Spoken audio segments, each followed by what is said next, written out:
Welcome into the Hot Read Podcast. I'm your host, Easton Freeze, director of published content here at BroadwaySportsMedia.com. We're also brought to you by the 440 Podcast Network, and you can join me by following me on social media at Easton Freeze. I am joined, as always, by producer JT, who you can follow on Twitter at JT_Ruhnke. JT, how are you? Happy Tuesday, my friend. Happy Tuesday. Mixed bag of feelings for me today. Oh, On one hand, is this Mets related? Maybe it might be. I'm getting there. Okay. On one hand, the content train chugs along with another day of training camp, Chugging right along. and in the opposite, the Mets are just they are sticking a stake New York through my heart. baseball Mets. They are, and it's just another classic New York Mets day. It's time to sell up in Metsland. It is, unfortunately. They are selling, and not going to beat you down any further on that. Then I'm sure you're already beating yourself down on that. Just want to point out how bullish you were on your Mets 9 months ago, and then here we are, like I said we would be. So tick one in the Easton win column. All right, let's talk football today. We've got a number of things to talk about from today's training camp practice. This is the episode for Wednesday, August 2nd. But if you're with us live, it is Tuesday, and we had Tuesday's camp this morning, at which we had a number of things that we saw and heard. It was the first unscripted training camp practice of the season. And so that presented some interesting opportunities, some interesting circumstances.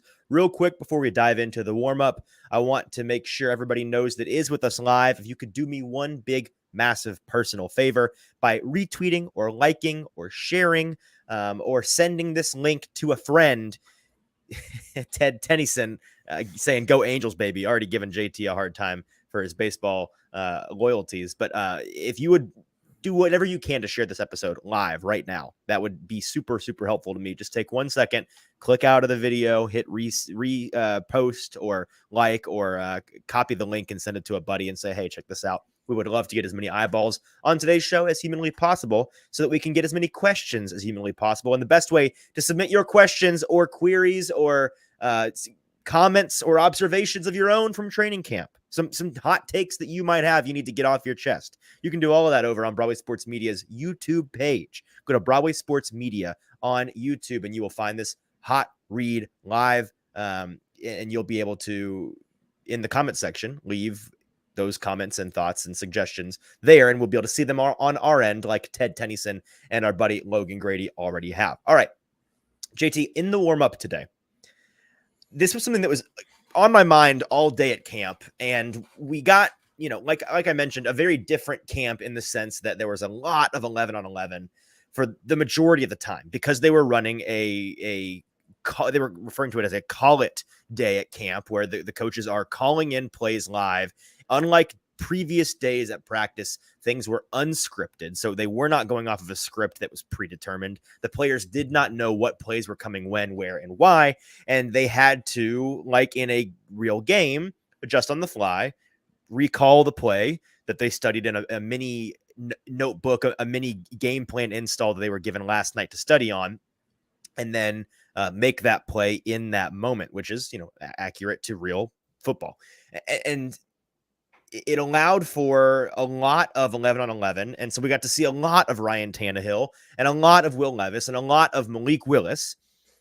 But we saw so much Malik Willis and we saw so much Will Levis that it got me thinking, I'm concerned that the Titans won't or aren't allocating their practice time in the most beneficial way possible for them to succeed this season. Now, I'm going to, at the top here, kind of claim a little bit of ignorance, because again, I am not an NFL coach. I've not been to a ton of training camps. I'm not a 15-year vested veteran covering the NFL, but I do know how to look at how you're allocating your time between, your resources that you need to work now versus your resources that you may need to work more in the future.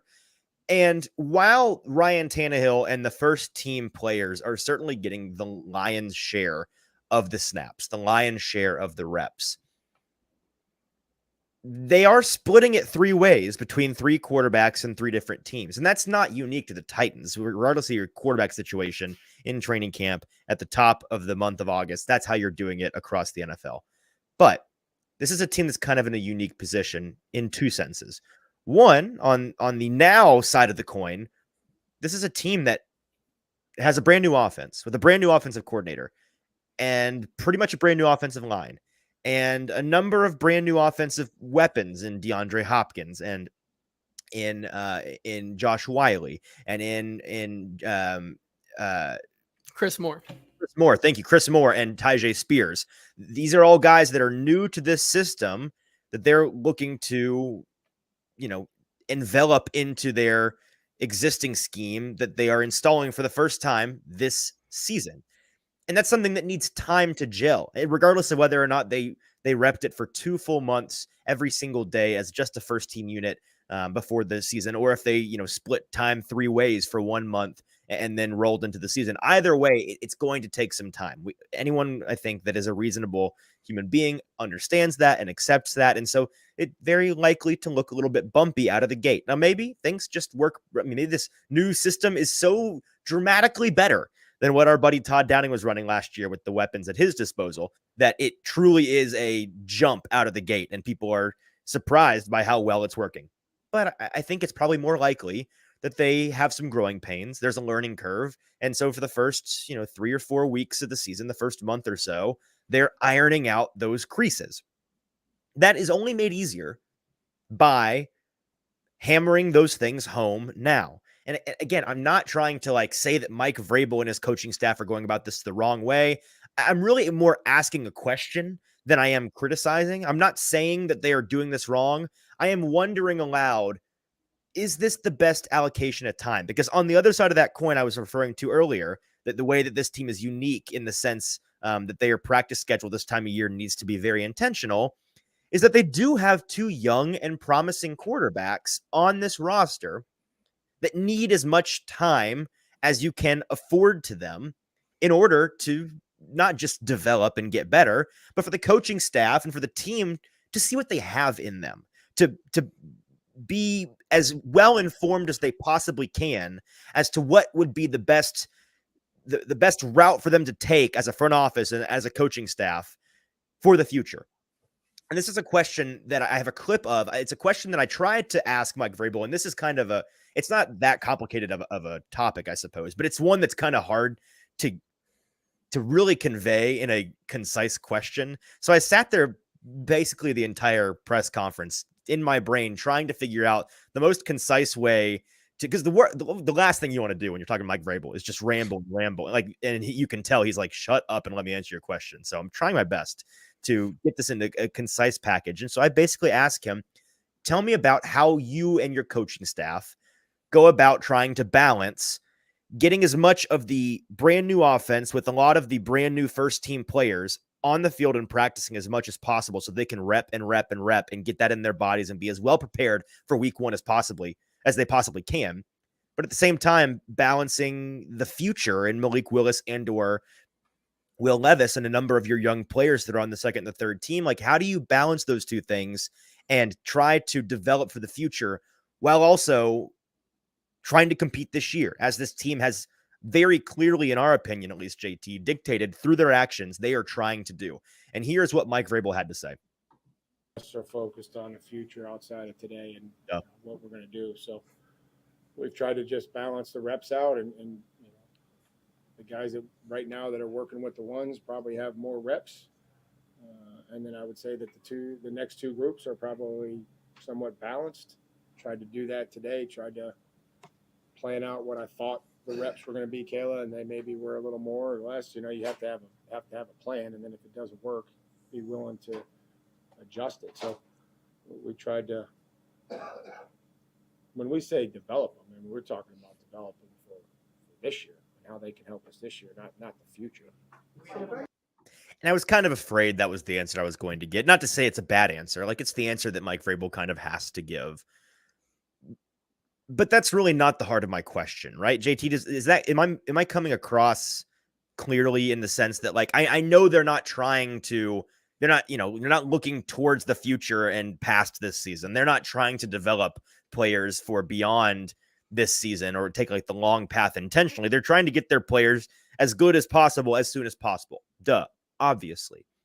But the question is, how do you balance figuring out what you have for the future? Because you cannot be singularly focused on one or the other, right? You cannot be so all in on one season that you throw the future beyond this 1 year to the wind. I guess you cannot do that unless you want to be like the Rams and you're in, it's desolation. And with them, it worked out because they got a ring, but in most cases it doesn't. And then you really screwed yourself over. But you also can't just focus on the future if you are trying to compete this year, which the Titans clearly are. I don't know. Does this make sense to you? And do you think it's a fair question to ask whether or not there needs to be more time given to the ones so that they can be as well prepared for week 1 as possible?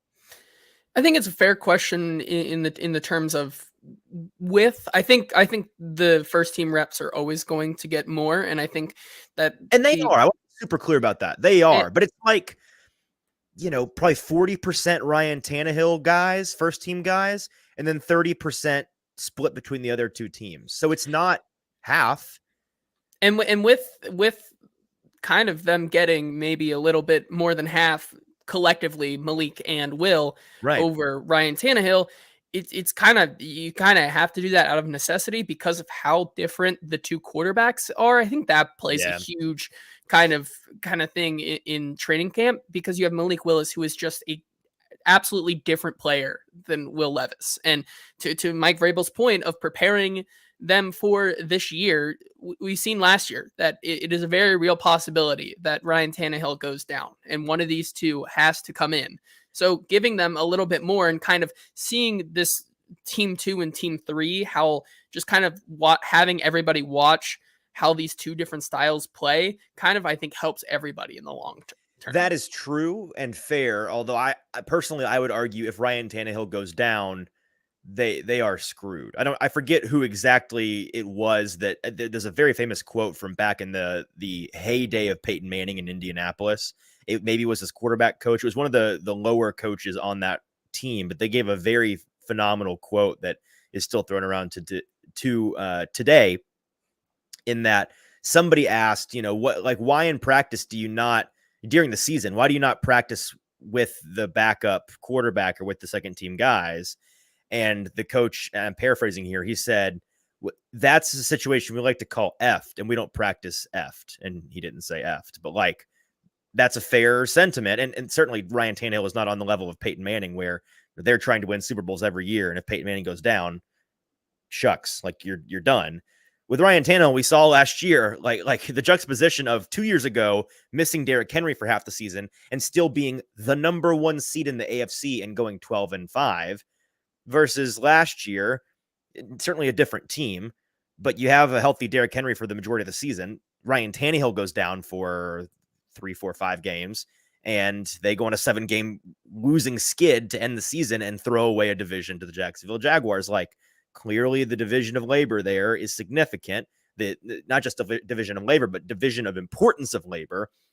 And so I think that's something really what I'm thinking the solution for today is on this question is just keep an eye on this as we go. I'll continue to kind of report if that's changing. I'm wondering if maybe this early on, they're trying to get let's figure out what we have in the young guys out of the way, so that as they get near the season and into the preseason, and, these ones get a series or two and some of them more in the preseason games, and you get joint practices where the ones will be primarily featured and all of these things. Maybe as we go and we get deeper into August and then the beginning of September, you get more of that division of labor leaning towards the here and now. So I think that is something to keep an eye on. Let's move on to sights and sounds from training camp today. A couple of notes. So actually not a couple, a large handful of notes that I have to share with you guys, but I think you'll find all of this interesting. Before we dive in, just a heads up, if you are with us live, and I see that a number of you are, thank you so much. This is the episode for Wednesday, but if you're tuning in with us live on Tuesday, do me a huge favor, retweet, repost, share this live stream as best you can. Just take 2 seconds to do that. It'd be a huge personal favor to me. We want to get as many eyeballs in here as possible, and go on over to Broadway Sports Media's YouTube page if you'd like to leave any comments to be a part of the conversation today. You'll find this live stream over there, and you can comment there, and we can see your comments on our end. All right, JT, let's go through this. And if you would be so kind as to talk us through, I will give you the notes that I have from today. Yeah, and today was a little bit of a different kind of training camp practice than the ones we've already seen, as it is officially scrimmage season. As you kind of said yesterday, the offense and defense were given kind of mini playbooks last night, mini installs to kind of go over, and it was going to be a day that was a lot of audibles, was a lot of thinking on the fly, and that's what happened today. And with that comes kind of the next level of competition. And for two players specifically, it was tensions were high today. Yeah, it's scrimmage season. It's also skirmish season. And that's what we got today was our first skirmish of training camp between Jamarco Jones, who was the starter for 3 plays, I think, before this went down at the beginning of the day at the right tackle position, and Jeffrey Simmons, the star defensive tackle for the Tennessee Titans, about 3 plays into the 11-on-11 practice. The two of them threw hands. I was joking with some of the media members that that's a win for the offense right there, for them both to be tossed out. That is pawn takes night at the very least. And so both of them get kicked out of camp. It was kind of foreboding when we talked to Mike Vrabel about this yesterday at the podium. He was talking about how the new and improved punishment for fighting in camp, which falls under his famous category of dumb shit that hurts the team, he said himself, we used to send players, according to him, just inside and they're done for the day. But in the hot August sun, that is not a punishment. Like you're missing on a rep. So you're probably but like for a guy like Jeffrey Simmons, who's certainly not losing his job, getting thrown out into the air conditioning doesn't sound like the worst thing in the world. So the new punishment is you don't go inside. You are, in fact, done for the day, but you get to go to the sand pits and go work on technique one-on-one with the position coach in the sand, in the sun, and not have any fun with your friends. And that's what happened to Jamarco Jones and Jeffrey Simmons, who got kicked out of camp about 3 practices in. Simmons took the first reps in the sand pit, and Jamarco went inside, clearly not very happy. He kicked over a recycling can on the way into the training facility, and then he came back out later and was working in the sand, and the two of them were pretty much done for the day. They let them come back at the very end and be a part of some of it, but they certainly were punished for getting into a fight, and I'm kind of surprised it took this long for us to have any kind of a skirmish, but we are here, and I'm sure it will not be the last. Yeah, moving on now, of course, we're going to talk about the quarterbacks, and specifically Will Levis and Malik Willis. Of course, today we kind of were alluded to that we may see some kind of mixing up of the reps today with Malik and Will Levis. What did you see from them, and how were both their days? Yeah, they were varying levels of good. I thought they both had fine days.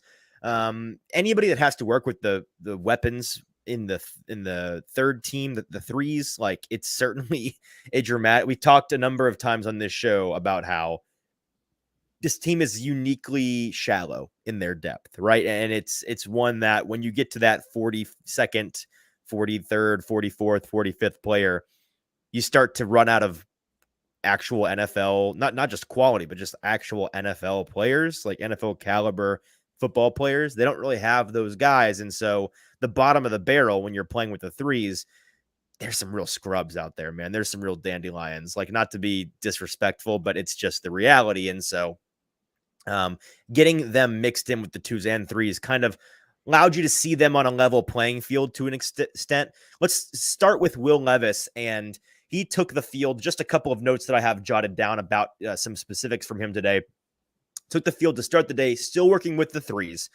His first pass was intended for Mason Kinsey right across the middle. Hits in between the numbers. Certainly a fastball. I mean, he lasered it in there, and it was not a deep route, so it was on Kinsey quickly, but it bounced pretty much between the numbers off his chest and should have been a tip drill interception from the defensive tackle that turned around and it went right through his hands. So kind of a comedy of errors as a play as a whole. So, he could have stood to take the velocity down a notch on that pass, but this is the NFL. Like, sorry, Mason, you got to catch those. It hits you between the numbers. It hits you in the hands. You're catching that ball. And then Kinsey had another drop on the very next play, another catchable ball that Levis puts on him that Kinsey drops. Both passes went in and out of his hands. And then the third pass on that series was a deep shot to Chris Moore that was overthrown a tad and out of bounds. So that ended the series. So certainly a lackluster start to the day for Will Levis after a explosive performance yesterday. He then came back out with the 2s. And it was kind of a stark difference. I was standing next to Terry McCormick talking about practice. And when he comes running on, I'm like, oh, Terry, here we go. Here comes Will Levis with the twos. And he goes, all right, let's see if it was the supporting cast or Will Levis to blame for that really lackluster first series. And then on the first play during the call at practice, offensive coordinator Tim Kelly calls the exact same first play that Will Levis had previously with the threes, this time intended for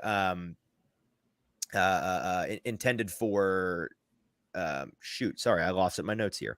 Oh, intended for Reggie. Was it for Reggie? Or I believe so. Yes. Roberson. Yes. Okay.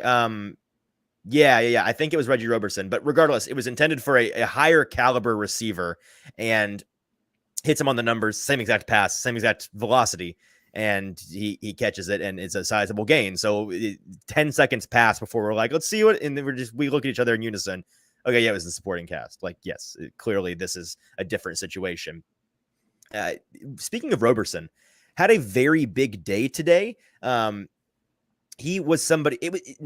Sorry, I got my actual notes here. It was Racing McMath that he hit on that pass. But I'm glad we talked about Roberson because he had a massive day today, and we'll talk a little bit more about him later. I'm not saying he's going to make the wide receiver situation for this team interesting, but he is one of a couple of names that, while we have kind of talked about this wide receiver group being mostly predetermined and really not up for debate, like nobody can, like there's no room in the inn for some of these bottom of the roster guys to slip in there.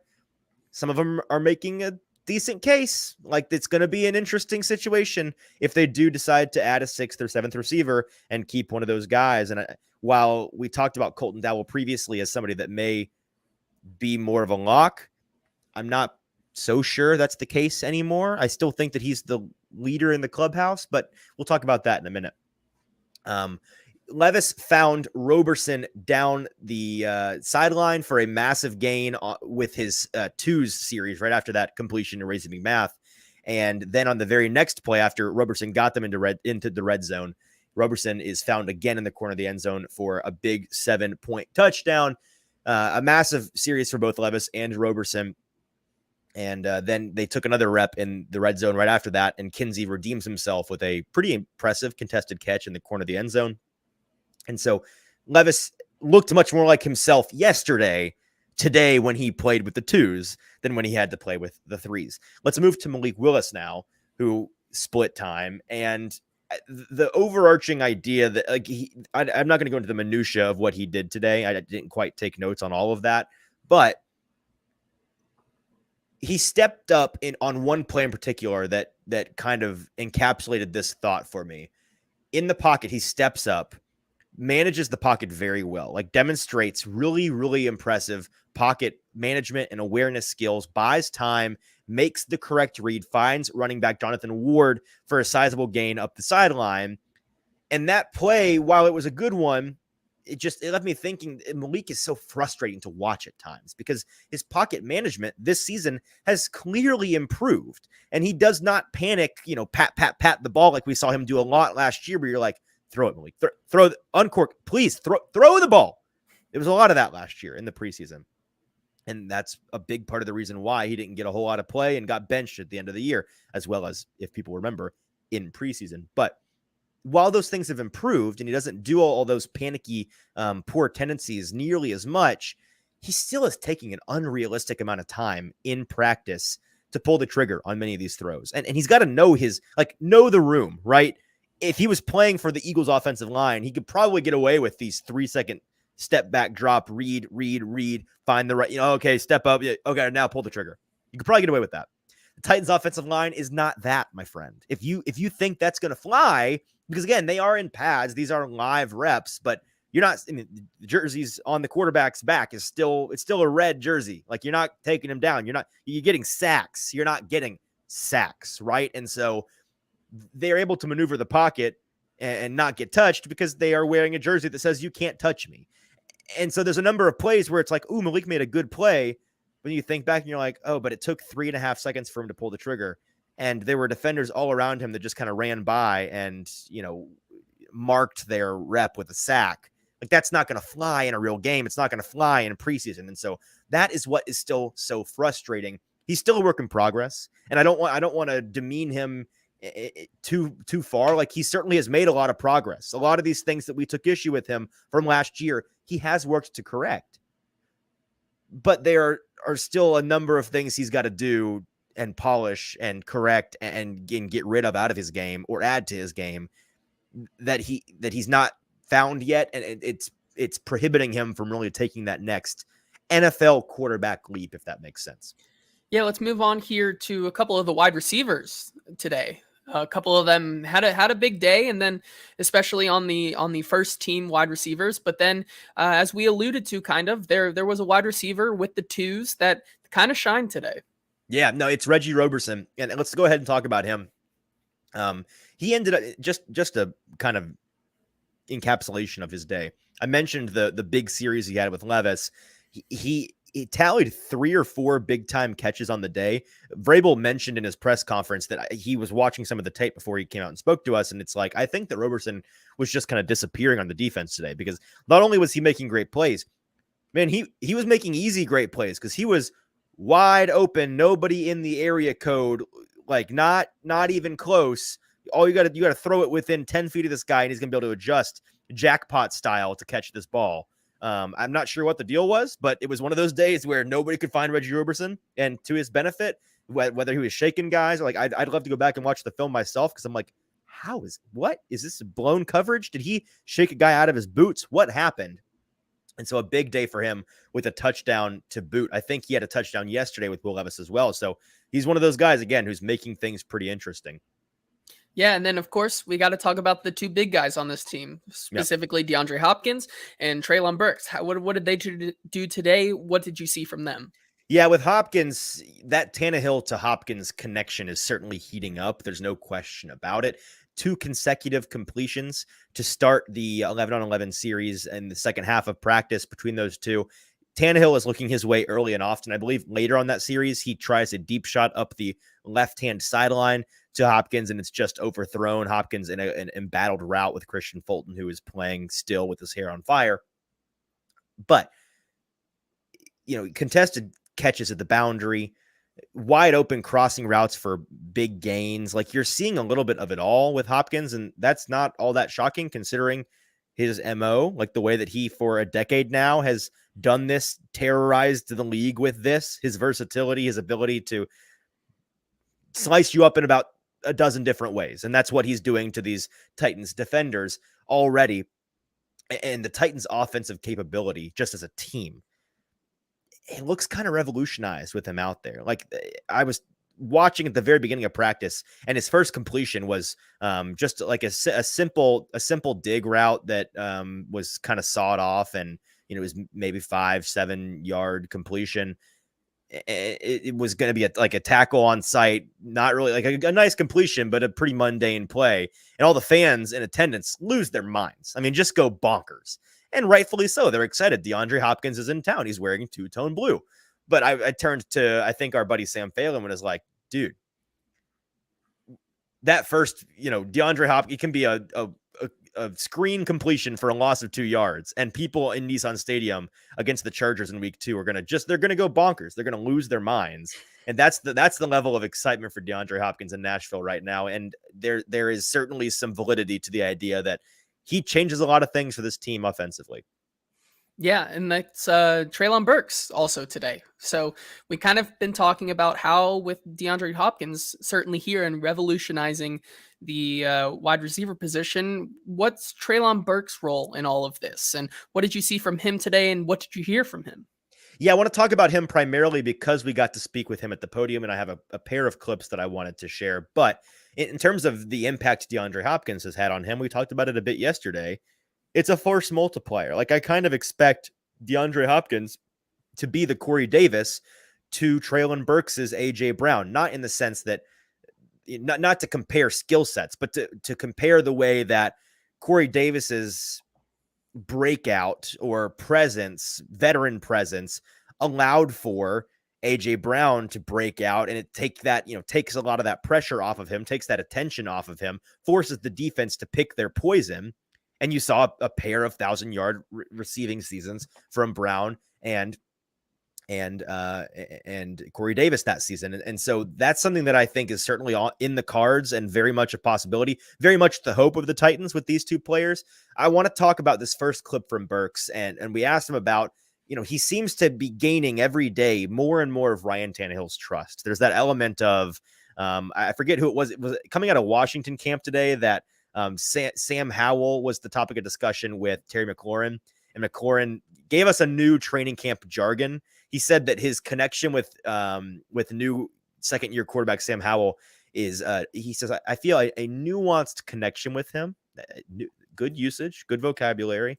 But I think that he kind of meant by that, like, we're on the same page verbally or non-verbally. And so we were asking Treylon Burks about that. And here in clip 5, he spoke to us about what his really biggest key was to gaining that trust. It just goes back to being here in the off season. Being with Ryan, throwing with him every day, and it just makes him, trust me more and more when he knows that he can throw the ball anywhere around me, and I'll go up and make the catch. So. The second clip that I want to play from Treylon Burks is one where I asked him, and this is another kind of a deeper thought of mine today from camp. JT, we have talked about and heard from a number of Titans receivers in the past couple of days since DeAndre Hopkins has joined the fold about how, oh man, DeAndre Hopkins being here, adding him really has changed the game for us as a wide receiver group. It's made us all better. It's brought the best out of all of us. It's added a gear for us. And so I asked him, we're hearing that from your fellow receivers, but it's reasonable to assume they weren't not giving their best before DeAndre Hopkins came. It's not that they were lollygagging around lackadaisically going through practice and suddenly DeAndre Hopkins' presence woke them up. So what is it exactly that makes everybody agree that this guy is bringing not just the best, but somehow better than the best out of all of us? Is it that he has unlocked a new gear for everybody? And if so, why? Is the best that he's bringing out of you all coming in the form of his veteran presence and his leadership ability and his know-how behind the scenes in the wide receiver room, in the locker room? I asked him this question, and here was what Treylon Burks had to say. Just as a man, I wouldn't want nobody doing better than me. So, him being, the type of receiver that he is, and just being behind him just makes you want to work more, being able to achieve the things he's achieved, and it just makes you go out and grind. And so it sounds like that there's just kind of an element of, him being – we talked about this the first day he came out at camp, right, JT? It's kind of hard to verbalize, but he has that elite NFL player aura. That, it's the thing you get, the presence that Derrick Henry brings, being in the same room with him or being around him. It's the same deal with DeAndre Hopkins, and I think that that's being felt by the wide receiver core. Yeah, and let's move on to another interesting topic that was kind of brought up heavily today at camp, and that's the offensive line versus the defensive line. Certainly some quotes coming out today from both Mike Vrabel and some other guys, both on the defensive line and the offensive line. Tell us what you saw today and kind of some thoughts you have on the Titans offensive line as a whole. Yeah, so the first note that I took today, not the first, but I think one of the first notes that I took today at camp was, hey, blocking specialist tight end Trayvon Wesco that the Titans brought in to be that glorified lineman, essentially, as a tight end, to be that extra blocker in on the jumbo packages. He got backed up pretty much immediately by Danico Autry, tripped up Ryan Tannehill and got one of the only actual sacks of the day. Tannehill goes down and the whistle is blown. His knee has touched the ground with the ball in his hands. And so that's a proper sack during training camp. That's the closest you're getting to a sack in training camp without there being an all-out fight. But, today, and head coach Mike Vrabel is going to disagree with that a little bit in a minute. And I'm going to talk through what I think he means by this comment. But today, again, and this is not unique to today, but it was apparent today, the Titans defensive line just slicing and dicing the offensive line thoroughly. I don't know if that's inherently a bad thing. It's a glass half full, glass half empty situation. And I was talking with Terry McCormick about this. Talked a lot with Terry today. And he was talking about, I think he was talking like circa 2006, 2007 Titans back when he was on the beat. He was saying that year in training camp, the entire talk for the first 2 or 3 weeks of camp, when it was just inter-team scrimmaging, was, wow, this Titans wide receiver core, like, people nationally were not talking about this team's receiving core like they should, because these guys are ballers. These guys are studs. They have scored 10 bajillion touchdowns in 7 practices. They cannot miss. They get open so easily. And then they get into joint practices and they get into the preseason and eventually the regular season. It becomes very apparent very quickly, oh, this wide receiver core is actually as average as people thought it would be. Like, they are just fine. Turns out this secondary absolutely blows, and it makes the wide receivers look way better than they are when it's inter-team scrimmage. And so, Brandon Thorne, who is, if not the authority, one of the authorities on offensive line, defensive line, trench warfare. He runs the Trench Warfare Substack, which is a fantastic read. But Brandon Thorne tweeted today, and I don't know if it has anything to do with what he heard or saw from camp today, but he is working on things, all things offensive and defensive line. And so he tweeted out, the Titans will be ranked inside my top 7 pass rush units for this season, with as unique of a front four as I can remember, led by Jeffrey Simmons and Danico Autry. They added Arden Key and have Harold Landry returning to round out the front, with Rashad Weaver as a quality piece in the rotation. They're not quite as deep as the elite units, which we've talked about, but their starters, their top-end talent, will be a nightmare to deal with. And that's pretty much the situation that we have thought this team is in. And so it begs the question, yeah, this offensive line getting sliced and diced, and it's not really all that close. But is that because they're really, really, really bad? Or is that because the defensive line is truly one of the very best in the league, top 7, top 5, top 3, maybe the best by the end of the year? Like, they have that capability if their starters manage to all stay healthy and play the full season. I don't know. What say you, JT? Do you think it's really fair entirely for us to, I don't know, every time I have a buddy send me something, for like our buddy Sean, big Bills fan, right? He texted me today, and he likes to keep me updated on the Bills because he knows I'm a football junkie. He's like, oh man, look at this clip. Tough day for the offense. And I go, no, my friend. Great day for the defense. It's spin zone season. Like, that's half a joke, but half, you can't, it's hard to tell whether the glass is half full or half empty.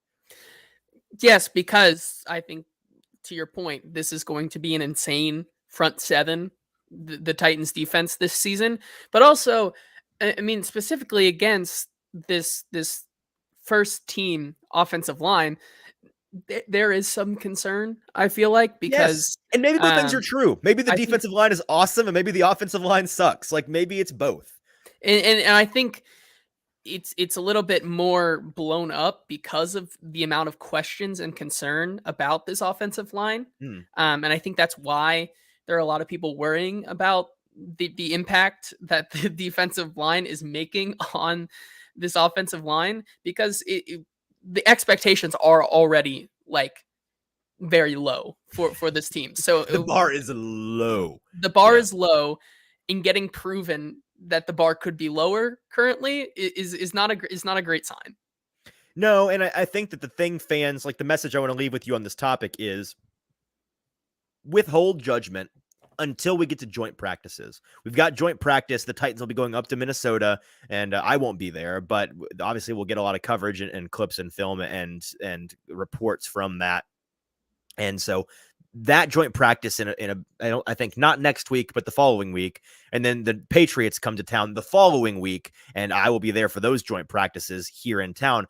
Those, along with the actual, preseason games, that's when we're really going to find out, against inter squad scrimmaging circumstances, what does this offensive line look like? What does this defensive line look like? I think it's also fair to point out, our buddy at Broadway Sports Media, Bill Seagroves, said this to one of my tweets about this, that, he said, well, if this defensive line with all this promise and all of this continuity and all of these stars wasn't slicing and dicing the offensive line on day 2 of padded practice, an offensive line that has a ton of question marks, has no continuity, and has had no time to gel with their new offensive line coach, then he would be concerned. And I think that's a fair point. It's certainly a glass half full way of putting it. And I'm not saying that's for sure the case, but it is absolutely reasonable to wonder, maybe if you give it a month, this offensive line starts to get their sea legs a little bit, and this competition is a little bit more fair. Yeah, let's move on to another guy who we've talked to a few times already in the first couple days at training camp, Arden Key. What did you hear from him? What did he have to say today?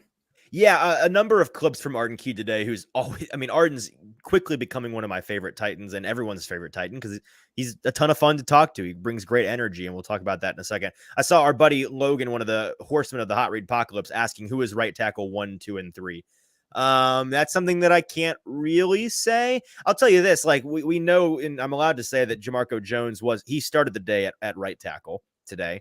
Whether or not he is the one in the minds of the team, it's not that I can't tell you. We don't know. You know, they won't tell us if we're like, give us the depth chart. It's August 1st. They're not doing that.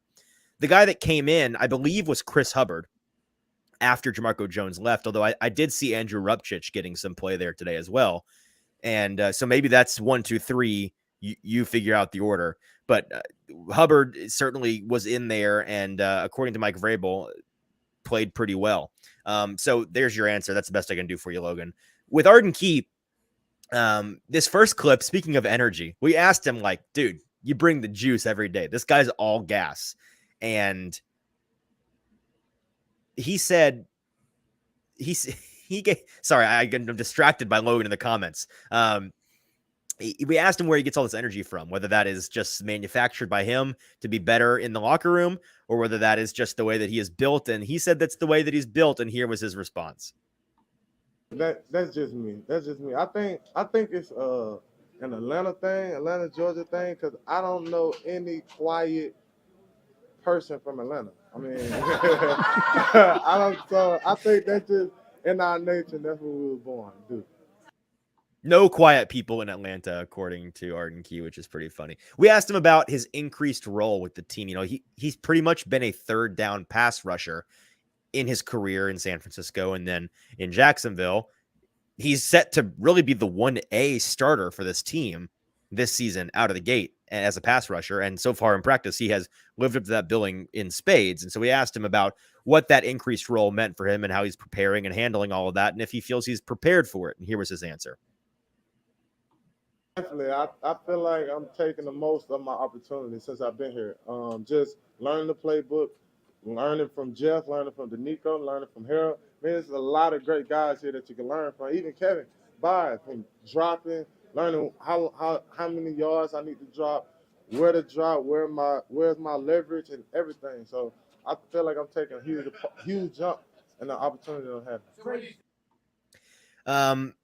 The next clip. One more note that I had here written before we move on. Talking about Harold Landry, by the way, he looks really good out there. And we haven't gotten to speak with him yet at the podium. I think that will probably be coming soon, if I had to guess. But we did hear from Shane Bowen this morning, a defensive coordinator for the Titans, and he said, quote, you wouldn't know that he missed time for an ACL. That is kind of his evaluation of where Harold Landry is. And so that's not all that shocking, I guess, because it is, we're now pretty much 1 full year removed from that ACL injury, and he's had 12 full months to recover. I do think that my take from, a month or two ago about how, like, let's pump the brakes and not be shocked if he is rusty at the first 4-6 games of the season. It's still in the cards, but based on training camp, based on the way his coaches are talking about him, and based on the way he looks when I watch him play, looks like Harold Landry to me. So that's certainly a promising thing. Speaking of pass rusher, colleagues on the defensive side of the ball, teammates is the word I was looking for. Teammate to Arden Key, Azeez Al-Shaair, former teammate in San Francisco, now both the Titans. Azeez joined us as a guest reporter today. He just sat himself down and decided he was going to join the media gaggle during Arden Key's press conference. And I just had to bring up that, this is a guy that is pretty funny. Like, both of them, I think, bring fantastic energy. Arden Key more so, but Azeez is a funny guy. And he said, I forget the exact quote, but he's basically like, when I was with you in San Francisco, there were times you'd suit up and your stomach would fall over, your belt buckle. Like you were a little bit on the chunky side. Like, what's your training regimen? And he came with the hard hitting questions, which I appreciate as a reporter. And Aziz asked that question. Arden said, he's doing a lot of training. And at the end, Corey Curtis, it was just like, yo, he just called you fat. And Arden's like, well, I was fat.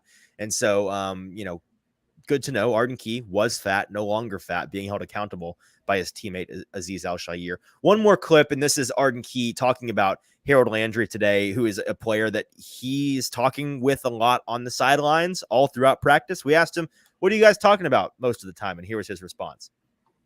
It's him as a rusher. He's a speed rusher, a dip guy.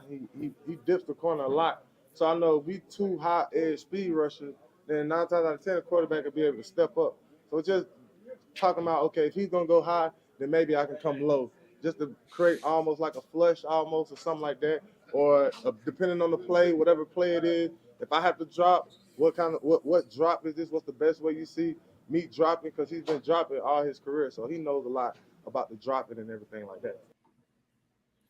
All right, let's move on to Mike Vrabel, who we spoke to today at the podium, as always. Yeah, so Mike Vrabel today, we already heard from him a little bit earlier today, just kind of about the divvying up of reps. However, Mike Vrabel had a lot to say on many different things, including some of our favorite Titans players today. What did you hear as well from him? Yeah, Vrabel talked about Will Levis today, mentioned how he felt like Levis's demeanor he was very complimentary of Levis's demeanor throughout camp so far, said that through the good and the bad, he's liked the way that he's held himself and carried himself. This clip that we have from Mike Vrabel is talking about what I previewed earlier in the episode. He felt like today the pockets provided by the offensive line were actually better now that they have pads on, which, not to pat myself too hard on the back, but I was talking to some folks over the weekend who were freaking out after that 8-7 sack day for the defensive line without pads on. Like, hey, how about we wait until they're in pads and playing offensive line like offensive linemen? And so, yeah, okay, cool. We'll wait for that. Here we are. According to Mike Vrabel, he feels like that has helped the offensive linemen actually being able to do their job at full contact. And here was his response to how the offensive line has held their own against the defensive line, despite contrary opinions from the media. That we've had some better pockets with pads on. I thought that it looked like a, shit through a brass horn the first couple of days, and I think it's been better with pads on. I think that these guys have been able to try to build some depth in the middle. The quarterback can step up and try to get some width to the edge rushers. Not that it was perfect, but I would say that it's improved from my vantage point. And so that's something that I think involves a lot of nuance. Like, better pockets, better is a very relative term. So we got to keep in mind that, yes, the pockets are better. They have gone from really unacceptably bad to not great. But I do think it's fair to point out by him that this is a situation where you've gotten better because you're actually able to do your job, right? And that's where I think that this team is. A couple other things from Mike Vrabel. He said that on the topic of Chig Okonkwo, one of our favorite players, they're not looking to make Chig any bigger. He's not ever going to be a 260-pound tight end. And so the biggest thing for him as a blocker right now, in particular, to make him that as well-rounded a tight end as possible. We know what he can do in the receiving game, but can he be in there and be a true double threat? For him, it's the hand placement, working on getting that leverage in the right way so that he can hang with and at least slow down players more powerful or bigger than him. And so that's something they're working hard on with him. And then again, very complimentary of Chris Hubbard, so that he came in and was practicing after 30 minutes of being in the building. So he appreciates his professionalism and feels like having that gadget veteran offensive tackle in the room is very valuable. I see another one of our Hot Read Apocalypse horsemen, Jacob Sain, in the comments has a question: how big of a talent gap is between the second and third string defense, asking for quarterback competition reasons? It's not a deep team on both sides of the ball, Jacob. And so it certainly is the case that the second team defense is fine and the third team defense is like, woof, like, who are these guys? The difference is, the competition pretty well matches itself in terms of like third team offense, third team defense, second team offense, second team defense. they're well matched for the most part. I think the least well matched is probably the first team defense, first team offense right now, if we're being honest. And so because of that, on the lower rungs being so well matched, it makes the impetus on playmaking is on the weapons on the offense. And so those third team offensive players they can't make plays. They don't have the firepower to make something happen and to move the ball down the field. And so that's kind of why that third team offensive situation in terms of reps is hell. Yeah, let's move on now to some odds and ends. The rest of training camp. What else stood out to you today that you thought was pretty interesting?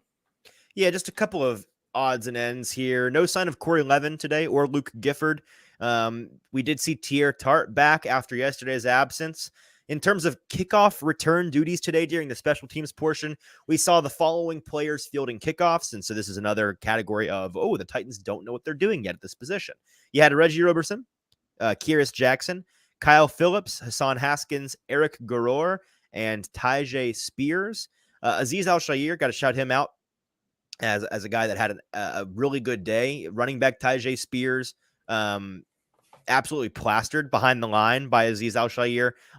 He was penetrating and got right through the offensive line like butter.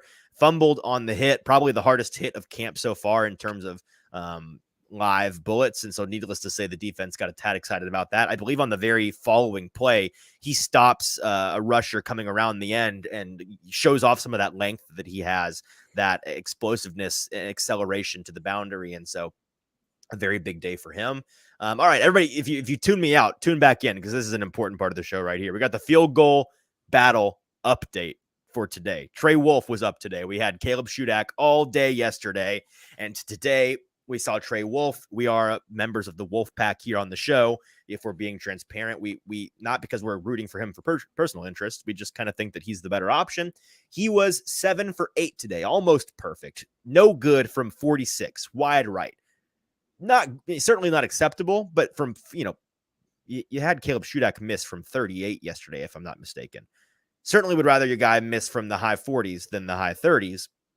Trey Wolff was good today from 33 twice, 34, 38, 42, and then a pair of 50 bombs, 52 and 54. He was good and had plenty of leg to boot on those. And so that is something that is heating up.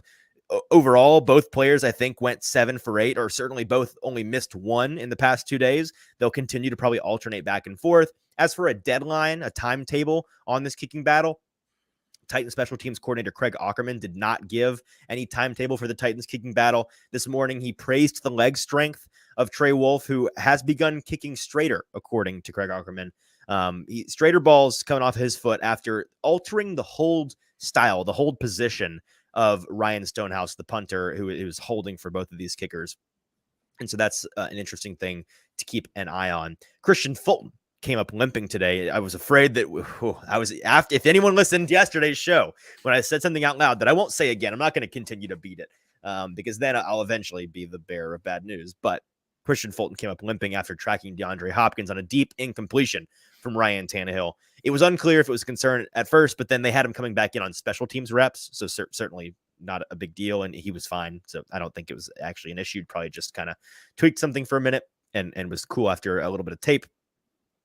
Hey, another really nice play today from a guy who is one of, if not my number one favorite sleeper to make this roster. We've been talking about him since the spring, JT. It's Alize Mack, former XFL standout tight end, a big-bodied guy who has pretty impressive body control and hands when he is running routes, and certainly has the size and ability to be a capable blocking tight end. And based on the Titans' MO in the past of keeping a number of tight ends, I think that it's very, very much in the cards, if not likely, that he ends up on this team when all things are said and done. I think they like him a lot, and he's been making plays pretty much every day or every other day at camp and at practices since the spring. And so I think Alize Mack, who on that nice play today, wide open across the middle of the field, a nice dig route where Malik Willis finds him for a long catch and run. Based on his wheels and the defenders chasing, I don't like to call everything a touchdown in camp because a lot of camp deep touchdowns are just a skill position player willing to run further than the DBs. Like it's not, you're giving up on the play eventually. I kind of think that one would have been a touchdown. If not, it would have been like 60 plus yards. And so a very nice play for him. And let's address, before we get out of here, to some Titans news. We can talk about a couple of questions. I see that my man Lawson Blazik is in the comments. Lawson, thank you for tuning in. Asking, isn't Levis supposed to throw 3 touchdowns on the third team defense? Don't get why people are happy about that. Should do that and more every day if he's a dude. Fair point. I would say if he's getting to play with second or first team weapons against third team defense, that is one thing. But when he is throwing to Mason Kinsey, where he puts 2 balls on the numbers in his hands and they're both drops and it kills the simulated drive, like, what was he supposed to do? Somebody mentioned to me today, like the age-old adage, you cannot win the Kentucky Derby with a mule. That's kind of the situation you're rocking with the third-team offense and defense. Lawson also asks, how does Chris Moore look? It's a great question. He looks fine. He looks good. He's kind of slotting into that wide receiver 4-5 role. I think we all understand that Treylon Burks and DeAndre Hopkins are going to be that wide receiver 1-2, both in terms of their usage on the field and in the scheme, as well as the production. But there's some debate as to who the 3 will be. I think that there's a reality in which Chris Moore, NWI, and or Kyle Phillips is that 3, depending on injuries and how the Titans offense chooses to operate. For my money, it's going to be Kyle Phillips, but we will have to see.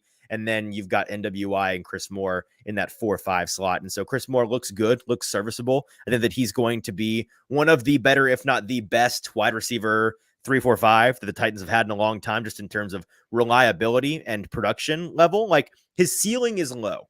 He's an older player. He's not super speedy or not got great athleticism in terms of acceleration or, yards after catch. He's not got a massive frame, but it's a situation where he's reliable. He's going to catch the ball if you put it on him, and he may be good for a yard or 2. And so he's good. He's a solid player, if that makes sense. He's a meat and potatoes player you want on your team.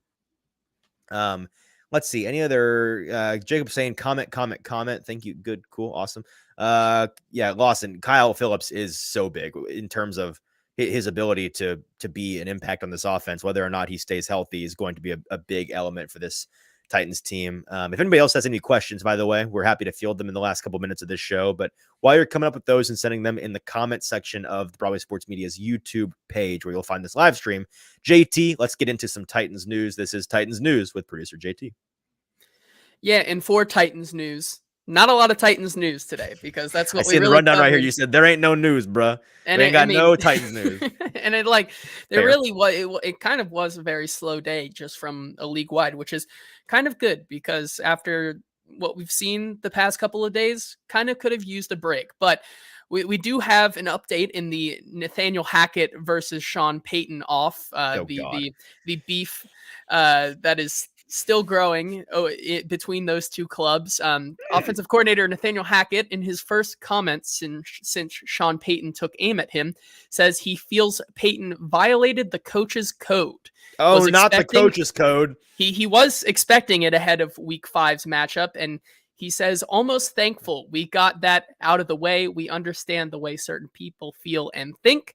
So, kind of taking the high road, not going to clap back just yet. I guess maybe there still is time. The clapback is taking the high road. It is somehow Nathaniel Hackett has managed to be the bigger man, which is hilarious, knowing Nathaniel Hackett and like his reputation. Is it weird that I agree and disagree with both sides here? Like I kind of understand both sides, and I think it's all petty nonsense, and I kind of enjoy it because I'm not a part of it, but ultimately it's pretty dumb. That's kind of where I'm at on this. I mean, yeah, at this point, I'm really not going to think about it until that Week 5 matchup between the Broncos and Jets, which will probably be the game of the week because of this narrative. But besides that, I mean, it really does not matter. These teams are going to kind of, from here on out, go their separate ways and do their own thing. And it's probably for the better. Moving on to just some other tidbits. The 49ers have signed former first round selection from the Dallas Cowboys defensive lineman Taco Charlton to a 1-year deal in order to make room on the roster. The team waived safety Avery Young. So Taco Charlton, once again, getting another try. And as I saw Mina Kimes post today, basically the vibes that this signing is like going to see Joker the movie and saying I could fix him, and I think that's the sentiment is pretty no, I can fix him, I'll fix him, and then it'll be great. Yeah, no, 100%. Taco Charlton, if only he could be as good as his name is on the football field, but alas, he is not. Another kind of note here, the Cowboys running back Ronald Jones has been suspended for the first 2 games of the 2023 regular season for violating the PED rules and regulations of the NFL. The only reason I bring this up is because between DeAndre Hopkins getting 6 games for supposedly only having 0.1% of a drug in his system. What's the difference here between 2 games and it's got to be based on the substance in question. I guess some things are way more bad, way more illegal than others. And I've not read the specific bylines from the NFL. Maybe I need to go find the code of conduct on specific drug infractions, but clearly not all drug infractions are made equal. Yeah. And then finally, the biggest news of the day here. Yes. The NFL will allow CBS to offer a Nickelodeon Slimecast, baby, woo! For Super Bowl 58. So get ready for Patrick Starr to be commentating this year's Super Bowl. I can't wait. I always love tuning in. I'm sure I will not watch the Super Bowl on this cast. However, I probably will have a separate screen, just like I'll tune in at the end because I got to know who the MVP is. True. The Nickelodeon valuable player. I don't even know what it stands for, but it's the MVP, not the MVP. Forget Super Bowl MVP odds. I need every sports book in the world to give us MVP odds. And this award was, but we call it the MVP award. Really, it should be the Mitch Trubisky inaugural Mitch Trubisky annual MVP award, because he was the first player to receive this award in the Chicago Bears' only playoff win, I think, of the Mitch Trubisky era. But yes, Tony Sobros, I'm very sorry. You made it just in time for the end of the show. Unfortunately, you will have to catch the replay, but it was fantastic. You should go back and check it out. Is that going to be it for news today, JT? That's going to be it for today. All right, awesome. One last question. This is, I mean, y'all can go, it's fine, but this is interesting to me. Lawson Blazik once again in the comments asking what my best Vrabel moment was up close. I'd have to sit and think because there are so many, and I'm sure this is not the best one. But just today, he came out and the PR team had to tell him, had to remind him to take his drink of choice off the table because it wasn't sponsored by the Titans or anything, and so. Or by the league, and so no free shouts from the NFL. It was, I forget the name, but it was like this pink lemonade brand that you find in gas stations, and he was like, "Oh, love this stuff!" He finished it off and threw it in the trash can, and we were like, "You big fan of that pink lemonade, Mike?" And he's like, and he went on a 5-minute rant about how he buys this stuff. You get it on Amazon because you can't find it anywhere, and he's pretty sure that they don't it doesn't come from a warehouse in a heat shrinked package of 24. He buys a pack of 24 on Amazon, and it comes in a big cardboard box with bottles just thrown in there, just loose bottles. And he said when he first got it, it was really sketch, but he opens it up and he's like, "This stuff's delicious. I don't care." And I've never seen a man of Vrabel's stature and variety, just the person that we know him to be, just light up about pink lemonade, gas station pink lemonade. So he was very excited about that. I'm excited to be done with this show, and we'll be back on Thursday. Just a couple of things real quick. Yeah, Stoney, you came for the most important part, the pink lemonade bit from training camp today. Before you go, follow us on Twitter and Instagram, TikTok. We are getting our social media game back up, ramped up for the season, and we've got a lot of great content going up on all 3 of those accounts, but certainly follow us on Twitter or X. All 3 accounts at Hot Read Pod is where you can find us on all socials. Please go and follow us there. Announcement, if you have missed it, we are now partnered with Zen Sportsbook, the newest sportsbook entity in the state of Tennessee, and we've got an awesome promo code for you with them. If you decide to sign up with them and start betting, Zen Sportsbook, you'll find the app on wherever you get the Apple App Store, Google Play Store, wherever you get your apps. You can find their brand new app, which is fantastic and beautiful. And then when you sign up, the referral code you got to use is HOTPOD. Our code, HOTPOD, HOTPOD. HOTPOD is the referral code you want to use when you sign up so that you can get 5% cash back bonus, baby, in your wallet. Every bet you make in the first 15 days is a special welcome bonus from Zen Sports. You're getting 5% back, win or lose. 5% of your betting volume, win or lose, back in your pocket. And then after 15 days, you're getting 3% cash back on all of your betting volume forever. It's forever. It's cash back. It's like an airline credit card. It's your Southwest card. Like, you're getting miles all the time, baby. Win, lose, or draw on these bets. And so get money back in your pocket instead of silly free vouchers and site credits and cash back bonuses that are promises for cash back, but really they're insight vouchers. No, my friend. No. These are real cash back offers where they are putting money back in your account that you can then withdraw to your bank account and have as real U.S. tender, real U.S. currency. And so they're fantastic. Check them out. Zen Sportsbook. Use code HOTPOD, HOTPOD. All right, friends, we'll be back on Thursday evening with the live show for Friday morning's show.